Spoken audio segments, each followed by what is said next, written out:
Hello and welcome back to another episode of Sermon Braindump. My name is Scott Dalen. I am an ELCA pastor in Southwest Iowa. I prepare these videos every week as a tool to help me move towards the sermon for Sunday, which is based on the Revised Common Lectionary. This is a tool used by many different denominations to help organize Scripture on a week-to-week basis over a 3-year cycle. This Sunday, which is September 14th, 2014, is the 14th Sunday after Pentecost. We're running into a lot of 14s there. And the gospel lesson for this week is Matthew chapter 18, verses 21 through 35. If you tuned in last week, this week's story is a direct continuation of last week's story, which was chapter 18, verses 15 through 20. And there, Jesus is giving instructions on what to do if a fellow member of the community, or if a brother or sister is what he says, has sinned against you. He kind of outlines a procedure to go through in order to try and be reconciled. But it's really about forgiveness. Now, this week, again, the story is a direct continuation. It starts, Peter came and said to him, Lord, if another member of the church sins against me, how often should I forgive? As many as 7 times. Peter thinks he's being pretty generous with that, to forgive someone 7 times. But Jesus turns the table, as he often does, and says, no, not 7, but 70 times 7, or oftentimes also translated as 77. A little bit of an ambiguity within the Greek there, but regardless, we see that it's a much, much, much larger number than what Peter had professed. After these 2 quick verses, then Jesus switches into a parable. It's a pretty well-known parable. The parable of the 2 servants is what it's also oftentimes called, or or the ungrateful servant is another name for it. But essentially, what happens in this parable is there is a king of a certain kingdom who is settling accounts, and he discovers first off that one of his servants, or slaves, if you want to say that, owes him just an unbelievable amount. It's the amount of 10,000 talents. Now, to try and put this in perspective, there's a couple different ways to think about that. Talent is a unit of measurement of weight. And so it could be talents of silver or talents of gold, which is, of course, 10,000 of those would be just a extraordinary number, or extraordinary worth. Another way of looking at it is that a talent is the equivalent to 15 years worth of wages.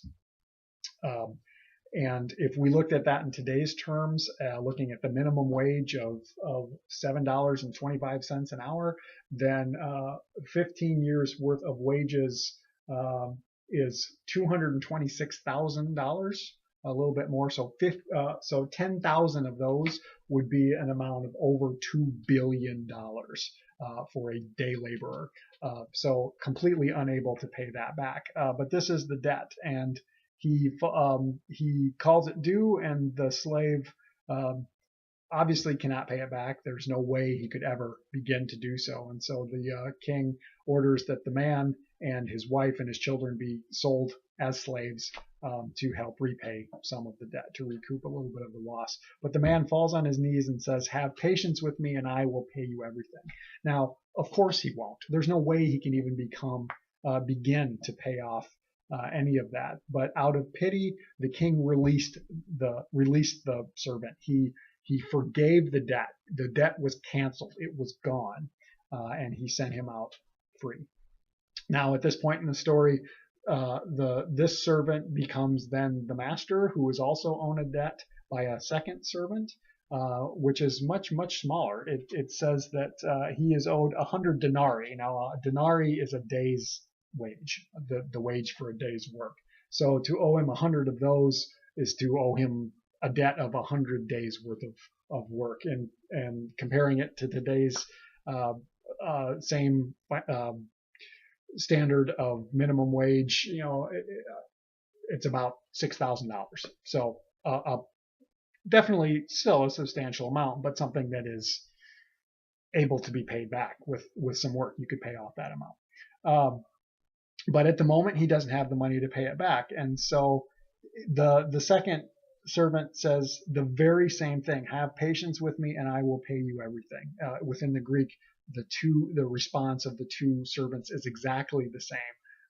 But rather than forgiving the debt as he himself was forgiven, he throws the man in jail until he can repay the debt, or throws him into jail. When some of the fellow servants saw this, they were distressed and they went back to the king and told them what had happened. And he is just livid. This man who has just been forgiven everything, beyond everything, an unpayable debt, would not show the same mercy to his fellow man. And so he brings the servant back in and says, "You wicked slave, I forgave you all that debt because you pleaded with me. Should you not have had mercy on your fellow slave as I had mercy on you?" And now he is thrown into jail again. And then Jesus ends the parable by saying, "So my heavenly Father will also do to every one of you if you do not forgive your brother or sister from your heart." That's the story in a nutshell. And it's about forgiveness. And in many ways, this is going on to further explain what Jesus was talking about last week, and also the question that Peter raises of how much mercy must I show. It's an interesting notion. It's the human tendency to try and quantify things. Jesus has said, if your brother or sister sins against you, go be reconciled. Go offer them forgiveness. Go offer them a word of grace. And so Peter says, well, how much do we need to do that? What's the rule? What's the amount? Let's put some numbers down so we know what's going on. And how about 7 times, Lord? That seems likely. In many ways, which would be familiar to the Jewish culture, Peter's trying to, perhaps unwittingly, but trying to make this into law, make forgiveness into law, to give it a specific value of how many times must I do it, and if we exceed that, then what? And oftentimes in the Lutheran circle, you'll hear law and gospel. The law convicts, the gospel sets free, the gospel forgives. But what Jesus is saying here, even though Jesus gives a value, that 70 times 7 or 77 times, his intention is not to say, okay, it's this much and no more. What Jesus is trying to show us is that the mercy of God goes so far beyond our reckoning, so far beyond what we can quantify. There is no quantity to the mercy that God forgives us, because our sin is an unforgivable debt, just like that $2 billion that the first servant owed. We have no chance, no ability to pay back the debt that we owe. And I use that term carefully because to call it a debt implies something that we can repay, and there's just no way we can do that. We just can't do it. And so that's what Jesus is talking about, and why he gives this large number, but just to show us that that the mercy of God and the hope that God has that we will repay his mercy by showing our own mercy goes far beyond any amount that we could even begin to fathom. Even if Peter's intentions are good, and I think they are, it goes way beyond that. Now, it also, I come back around, I mentioned it already, the response of the two servants when faced with their debt was the same. Be patient with me and I will repay everything. The second guy probably could have. It was 100 days worth of labor. And yeah, that's a healthy amount, but that's doable. You can do that. The first guy, not a chance. $2 billion, 15 years worth of wages times 10,000. It was the debt that he owed. There's no way you can repay that. Yet they both seem to think that they can do it. Be patient with me. I can repay this.